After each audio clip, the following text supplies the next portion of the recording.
Landon Vance tightened his grip around the tiny, sticky hand of his 5-year-old daughter, Ileana, as he stood awkwardly in the marble-floored lobby of the house that looked like it belonged in a movie. "You sure this is the right place, Daddy?" Ileana whispered, her big brown eyes wide as she looked up at him. He swallowed hard and adjusted the worn strap of his backpack. "Yeah, baby, just be on your best behavior, okay?" He was desperate. After losing his warehouse job 2 months ago, the bills had piled up faster than he could dodge them. When he saw an ad for a babysitting position that paid almost triple what he usually made, he didn't think twice. He just hadn't expected the house to look like the White House's richer cousin. Before he could second-guess himself, the door swung open and a woman stepped into view. She was breathtaking. Long caramel hair, dark green eyes, a tailored white blouse tucked into high-waisted jeans that somehow made her look elegant and casual at the same time. "Hi," she said warmly, her voice making something in his chest tighten. "You must be Landon, and this little angel must be Ileana." Ileana beamed and waved. Landon cleared his throat. Yeah, sorry we're a little early." The woman laughed softly. "No worries, I'm Tessa Vaughn." "Come on in." Inside, the house was even more unreal. Crystal chandeliers, a sweeping staircase, artwork that probably cost more than his apartment.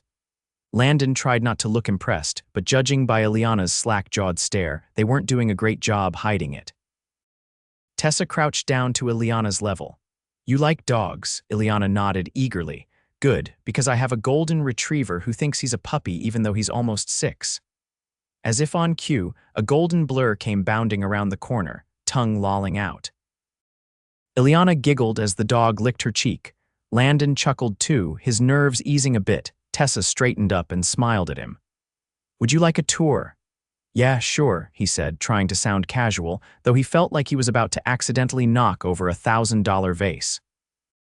As they walked, Tessa explained that she worked a demanding job with unpredictable hours and needed someone she could trust to watch her younger brother, Noah, who was 8, after school. "My parents passed a few years ago," she said, her voice softening, "so it's just me and him." "I work a lot, but he's my whole world," Landon nodded. "I get it. It's just me and Ileana too." Their eyes met for a second, something unspoken passing between them, and Landon looked away first, feeling oddly exposed. They ended up in a cozy kitchen that smelled faintly like vanilla and coffee. Tessa handed him a glass of water and leaned against the counter. "So, tell me about yourself." Landon shifted uncomfortably. "Not much to tell. I used to work in a warehouse. Got laid off. I'm good with kids." "Ileana's proof, I guess." Tessa's eyes softened, and she smiled in a way that made him feel like maybe he wasn't as much of a screw-up as he thought. Well, Noah's pretty easygoing. He just needs someone to help with homework, make sure he doesn't live off pizza rolls, and maybe throw a ball around after school. "I can do that," Landon said quickly. "Good," she paused. "You're hired," he blinked. Just like that, just like that. Landon felt a wave of relief so strong he almost sagged against the counter. "Thank you, really."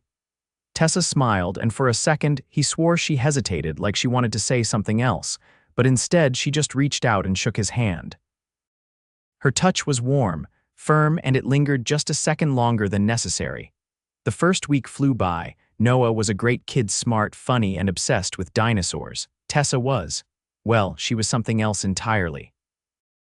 Every evening when she got home from work, she'd kick off her heels, sit cross-legged on the floor with Noah and Ileana, and laugh like she didn't have a care in the world.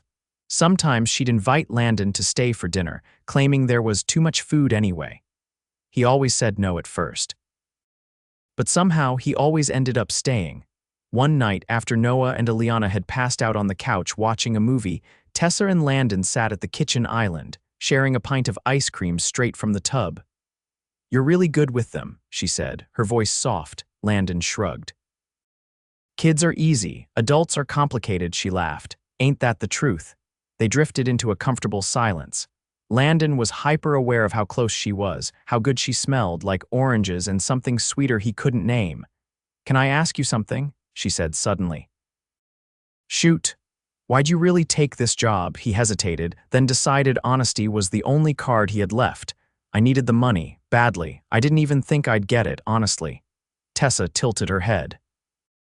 I'm glad you did. Their eyes locked, and for a wild second, Landon thought she might lean in. But then Ileana stirred on the couch, and the spell broke. Tessa stood up quickly, brushing imaginary crumbs off her jeans. I should. Get them to bed. Landon nodded, stuffing the spoon back into the pint and standing too fast, nearly knocking over his chair. As he gathered Ileana in his arms, Tessa touched his arm lightly. Thank you, Landon. Really? He looked down at her, at the sincerity in her eyes, and something shifted inside him, something dangerous, something he wasn't sure he could stop. The next week, Landon showed up to work one afternoon and found Tessa in the backyard, dressed in jeans and a navy hoodie, barefoot in the grass, kicking a soccer ball around with Noah. She looked about 1,000,000 miles away from the polished woman he first met. Hey, Coach Vance, she called, grinning. Wanna join? Landon dropped his backpack and ran over, scooping the ball from Noah and dribbling it around clumsily. Ileana squealed with laughter as she chased after him.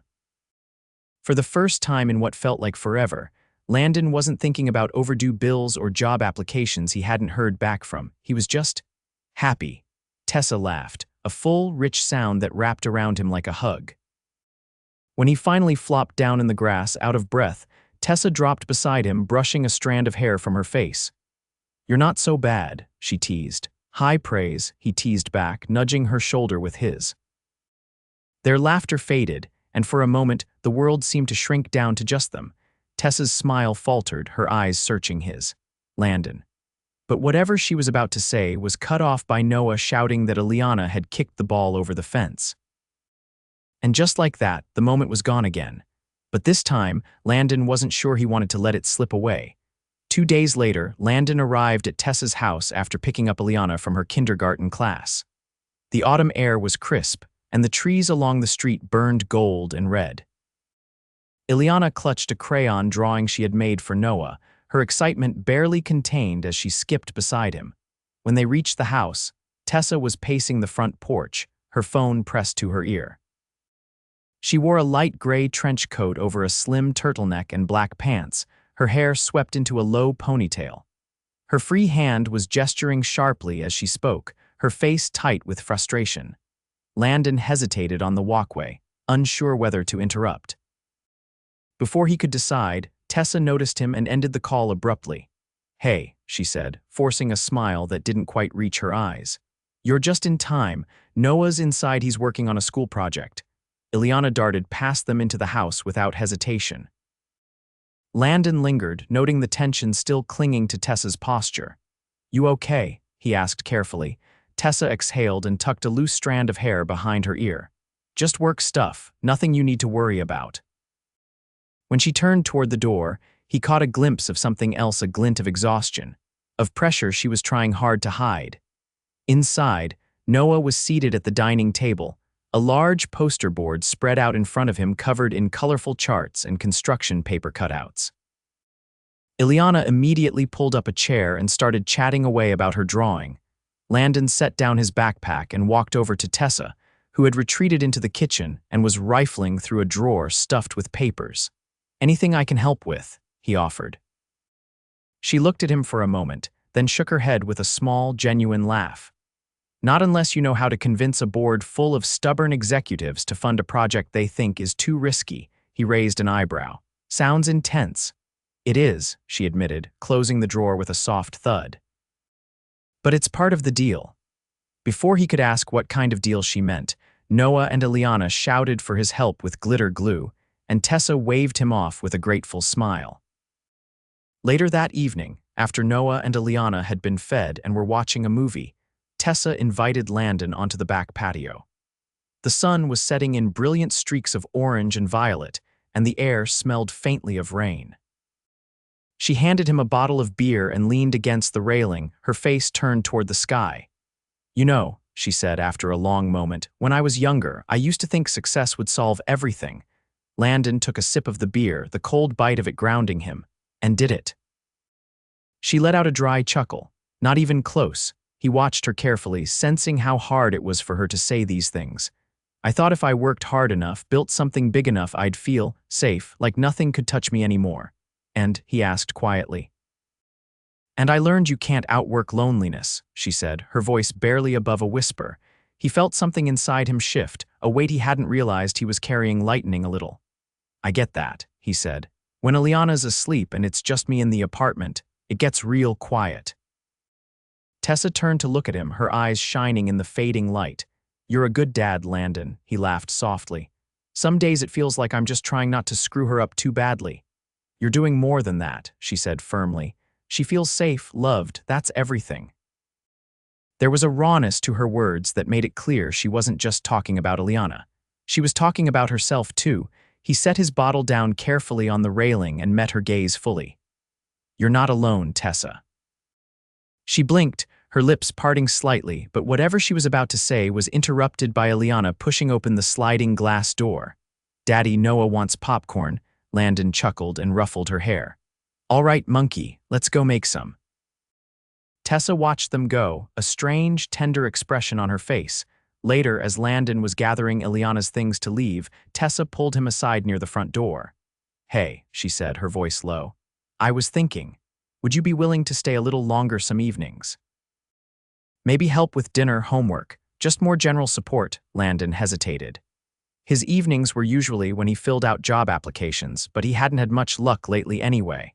And the truth was, he wanted to say yes. He wanted to be here with Noah, with Ileana, with Tessa. Yeah, he said finally. I'd like that. Her smile lit up her whole face, and for a second he forgot how tired he was, how worried he still was about money. Good, she said, her voice warm. Really good. As he carried Ileana to the car, he glanced back once and saw Tessa standing in the doorway, watching them with a softness he hadn't seen before. Something was changing between them. He could feel it, even if he couldn't name it yet. The next day, Tessa asked him to come early. When he arrived, she was waiting for him in the living room, an envelope in her hand. I want you to have this, she said, handing it to him. Inside was a check in advance for the next month. The amount made his breath catch. I can't take this, he said immediately. You're not taking it, she said gently. You're earning it. You're giving Noah and me something we can't put a price on. The words caught him off guard, but he saw the sincerity in her eyes and nodded slowly. Okay, he said, tucking the envelope carefully into his jacket. That evening, after Noah and Ileana had gone to bed, Tessa sat across from Landon at the kitchen island, a glass of deep red wine in her hand. You ever wish you could just start over? She asked, swirling the wine absently. Every damn day, he admitted. She smiled faintly. Me too. There was a long pause, heavy with things neither of them said. You know, she said finally, her voice almost playful, if you stay long enough, you might end up part of the family. The words hung between them, half a joke, half deadly serious. Landon met her gaze, his heart pounding in his chest. Maybe that's not such a bad thing, he said quietly. Tessa's eyes widened slightly, and for a heartbeat, they just looked at each other, two people who had been carrying too much for too long, really seeing each other for the first time. Neither of them said anything more that night, but something had shifted, something too big to ignore. And deep down, Landon knew his life was about to change forever. 3 weeks later, Landon found himself standing awkwardly in the middle of a sprawling ballroom, feeling like he had stumbled into a world he had no business being part of. The marble under his shoes gleamed under a cascade of crystal chandeliers, and a string quartet played something soft and elegant that made him painfully aware of the scuff marks on his only decent pair of dress shoes. Tessa had invited him and Ileana to a charity gala she was hosting, insisting it was a family-friendly event with activities for kids. Landon had hesitated, but Tessa had pressed a navy jacket into his hands and given him a look he couldn't argue with. Now he watched Ileana laugh delightedly as she decorated cupcakes at a nearby table, her face dusted with powdered sugar. Noah was close by, concentrating fiercely on a tower of colorful blocks, his tongue sticking out in focus. You clean up well, Tessa's voice floated to him from behind. He turned and nearly forgot how to breathe. Tessa wore a long, midnight blue gown that seemed to catch the light with every step she took. Her hair was twisted up in an elegant knot, and delicate diamond earrings winked against her neck. She looked untouchable, ethereal. You look. Landon fumbled. She laughed softly.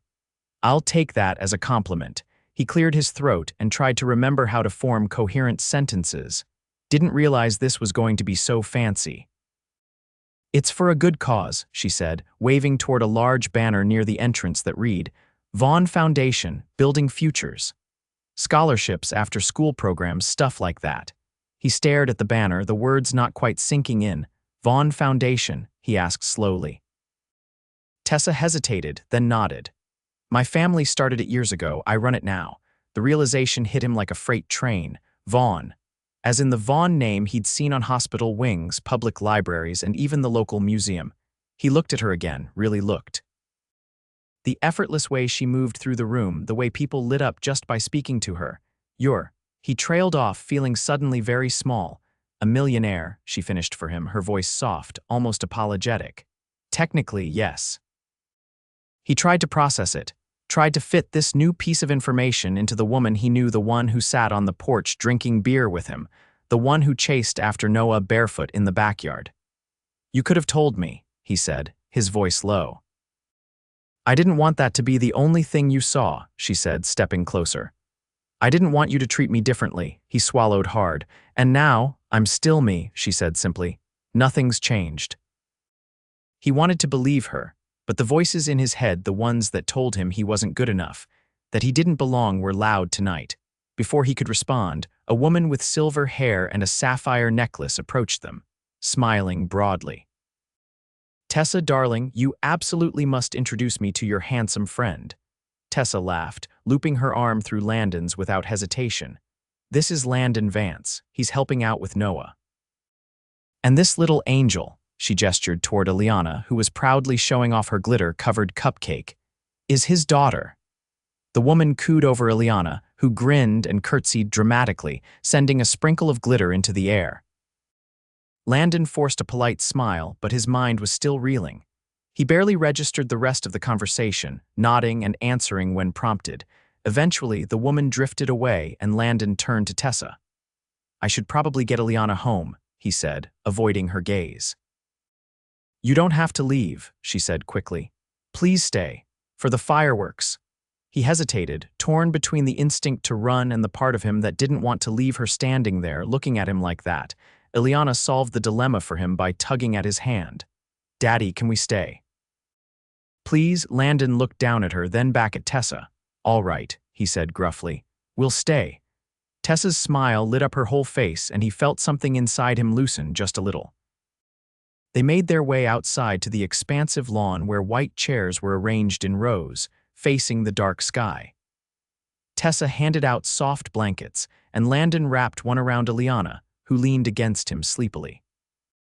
The first fireworks exploded overhead, painting the sky with brilliant golds and reds. Ileana gasped and clapped her hands, and even Noah's usual cool facade cracked into open wonder. Landon found himself glancing sideways at Tessa. She was watching the fireworks too, but her expression was different, hopeful, vulnerable. Without thinking, he reached over and took her hand.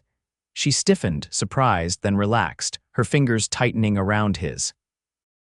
They sat like that, under the glittering sky, the world shrinking down to just the four of them. After the finale, as the crowd began to disperse, Tessa turned to him. I'm sorry I didn't tell you sooner, she said quietly. I didn't want you to think I was trying to buy your friendship. Or anything else. I don't think that, Landon said. I don't know where I fit in your world. She stepped closer, reaching up to touch his face lightly. You fit wherever you want to, Landon. I don't care about the rest. He felt something hot and dangerous rise in his chest. A longing he didn't dare name yet. You say that now, he said roughly. I'll say it tomorrow too, she whispered. And then, before he could lose his nerve, he leaned down and kissed her. It wasn't careful or tentative. It was raw and real, the kind of kiss that stripped away everything else, the money, the doubts, the fear. When they broke apart, Tessa rested her forehead against his. Come to dinner tomorrow, she whispered. Just us. Landon nodded, his heart pounding. Yeah, he said, I'll be there. As he carried a sleepy Ileana to the car, he looked back once to see Tessa watching him, her arms wrapped around herself, a smile playing on her lips. Maybe he didn't have a place in her world yet, but maybe, just maybe, they could build one together.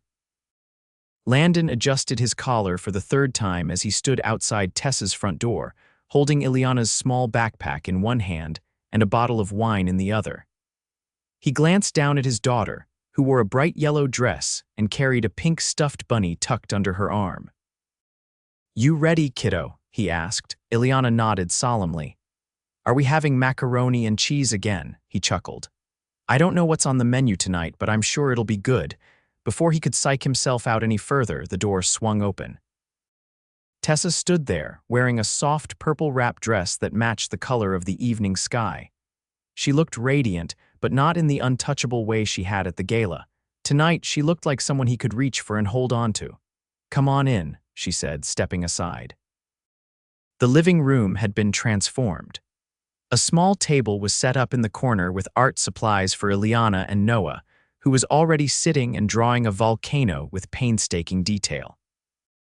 The dining table had been moved closer to the large window, set simply with white plates, flickering candles, and a vase of wildflowers. Landon handed her the wine, feeling suddenly awkward. "Thought this might go with dinner." Tessa's eyes lit up. "Perfect, thank you." She led him into the kitchen, where the smell of roasted chicken and garlic bread filled the air. Landon noticed a handwritten recipe card propped against the backsplash, a little smudge of flour on the edge. "You cooked all this?" he asked, impressed. "I had some help," she admitted with a laugh. "Turns out YouTube is an excellent teacher when you're determined not to poison anyone." He laughed, feeling the tension melt off his shoulders. Dinner was warm and easy. Noah and Ileana chatted about school and their art projects, and Tessa asked Landon about his favorite childhood meals, teasing him when he admitted he once lived off peanut butter sandwiches for an entire summer. After dinner, the kids settled into a movie marathon in the den, wrapped up in blankets with bowls of popcorn between them. Tessa poured 2 glasses of wine and led Landon out onto the back patio. The evening was cool, and she had draped a soft navy blanket over the outdoor couch. They sat close, sipping quietly for a few moments. "You know," she said, swirling the wine in her glass, "I used to think I had everything figured out." Landon looked at her, waiting. "I had the job, the house, the charity. I thought if I just kept moving forward, it would all feel right eventually." She exhaled slowly. "But it didn't, not until you." The words hit him harder than he expected. He set down his glass, needing a free hand to steady himself. "Tessa," he said, his voice rough, I don't have anything, no savings, no fancy degree, just me and Ileana trying to get by." "You have more than you realize," she said, sliding her hand into his. "You have heart, you have loyalty, you make people feel safe and seen. That's worth more than any bank account." He shook his head, overwhelmed. "It's not just about me, Ileana. I can't let her get her heart broken. I can't let her get used to something that could disappear." Tessa leaned closer, her gaze steady. "I'm not going anywhere, Landon. If you'll have me, you'll have all of me." He stared at her, feeling the weight of her words settle in his chest. No one had ever offered him that before, not with that kind of certainty. "I'm scared," he admitted. "So am I," she whispered, "but I think it's worth it." He didn't answer with words. He cupped her face between his hands and kissed her, slow and deep, feeling every fear and doubt dissolve between them. When they pulled apart, she rested her forehead against his, her breath warm against his skin. "Move in with me," she said suddenly. He blinked. "What?" "Not tomorrow," she said quickly. "Not until it feels right, but think about it. This house is too big for just me and Noah. It could be our home, all of us." He sat back, stunned. "You're serious?" "I'm completely serious." He let out a shaky laugh. "I don't even have furniture worth bringing." "We'll figure it out," she said, her eyes dancing. "Besides, I hear you make a mean peanut butter sandwich. That's all the qualifications I need." He laughed again, feeling lighter than he had in years.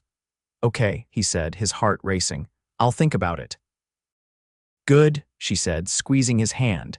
They sat there under the stars, the night wrapping around them like a promise.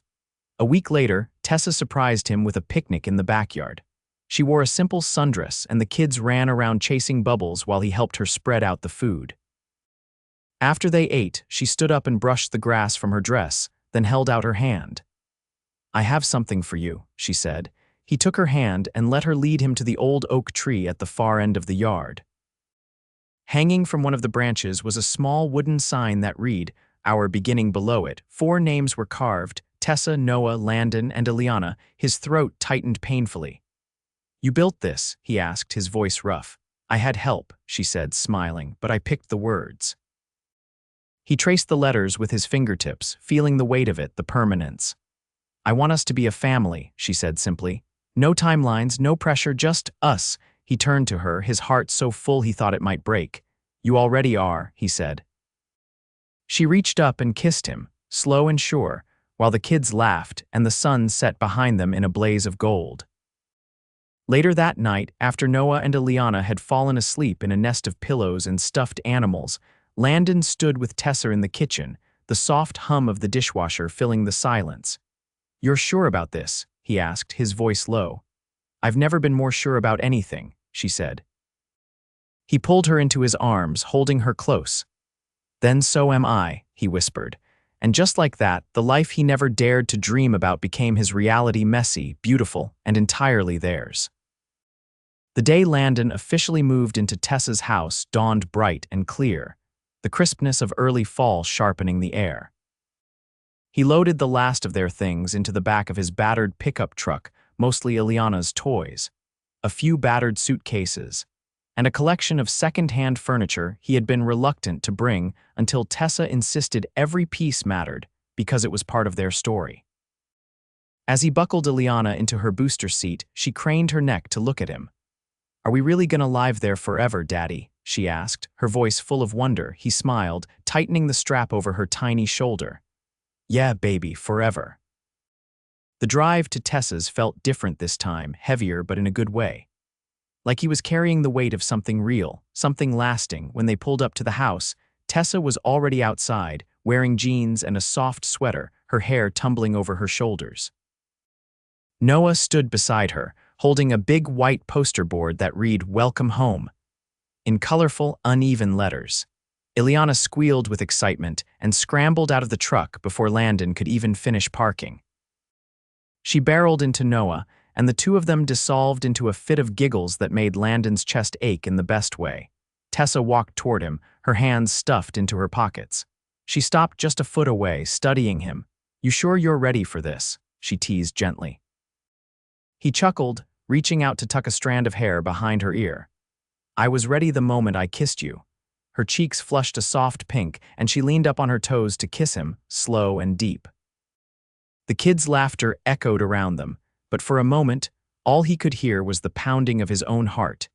Inside, the house had been subtly transformed. A second twin bed now sat in Noah's room, pushed against the far wall so he and Ileana could share the space. An empty closet in the master bedroom waited for Landon's clothes. A battered wooden chair from Landon's old apartment had been placed next to the fireplace, a colorful knitted throw tossed over it like it had always belonged. Tessa led him into the kitchen, where a small envelope sat on the counter. "What's this?" he asked, frowning in confusion. "Open it," she urged, her voice trembling slightly. Inside was a set of keys attached to a simple leather keychain embossed with the letter V. "Your house keys," she said, her voice breaking. "Our house keys." Landon swallowed hard, overwhelmed by the enormity of the moment. He hadn't just gained a home, he had gained a life he never thought he deserved. "You didn't have to do all this," he said hoarsely. "I wanted to," she insisted. "You and Ileana are part of this family. You deserve to feel that every single day." He pulled her into his arms, burying his face in her hair. "I love you, Tessa," she laughed, the sound thick with tears. "I love you too." That night, after the kids had been tucked into bed and the house had gone blessedly still, Landon and Tessa sat curled together on the back patio, wrapped up in a thick blanket against the cool night air. "You know," she said, tracing lazy patterns on his forearm, "I used to think love was supposed to be complicated, dramatic, full of highs and lows. And now," he asked, tilting her chin up so he could see her face. "Now I know it's supposed to feel like coming home," she said simply. He kissed her then, slow and deep, savoring the taste of her. Weeks passed, and life settled into a rhythm smoother than Landon could have ever hoped. Mornings were a blur of packing lunches and lost shoes. Evenings were filled with chaotic dinners, homework battles, and bedtime stories. Tessa's work kept her busy, but she always made time to sit cross-legged on the living room floor building Lego castles or helping Ileana with her reading. Landon found part-time work at a local community center, coaching youth soccer and tutoring after school. It wasn't glamorous, but it made him proud, and it gave him time to be there for the kids. Some nights, when the world felt unbearably perfect, he and Tessa would sit on the porch swing long after the stars had come out, talking about things they never thought they'd have: future vacations, college funds, growing old together. One crisp Saturday afternoon in early November, Landon found himself standing with Tessa in the backyard, watching Noah and Ileana race around with the golden retriever barking joyfully behind them. Tessa slipped her hand into his. "I have a surprise for you." He raised an eyebrow.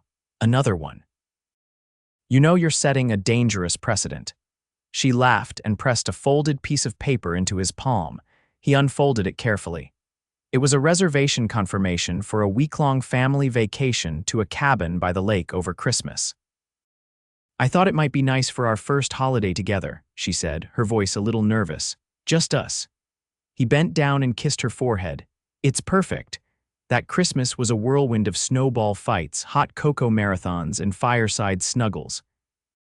On Christmas morning, Landon woke to find Ileana and Noah already unwrapping presents, their faces lit with pure, unfiltered joy.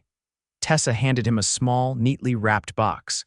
Inside was a compass on a silver chain, the needle spinning lazily before settling north. "For when you need a reminder," she said softly, "that you're exactly where you're meant to be." He pulled her into his arms, too choked up to speak. Later, after the kids had collapsed into piles of discarded wrapping paper and sugar-fueled exhaustion, Landon and Tessa stood outside in the falling snow, bundled up against the cold. "I never thought I'd have this," he said, his voice rough. "You deserve every second of it," she whispered. He brushed a kiss across her forehead, then her nose, then her lips. "I'm gonna spend the rest of my life making sure you know how much I love you," he vowed. "You already do," she said, smiling up at him. The snow fell heavier around them, blanketing the world in shimmering white. But they stayed there, wrapped up in each other, knowing that no matter what storms came, they had finally found their forever.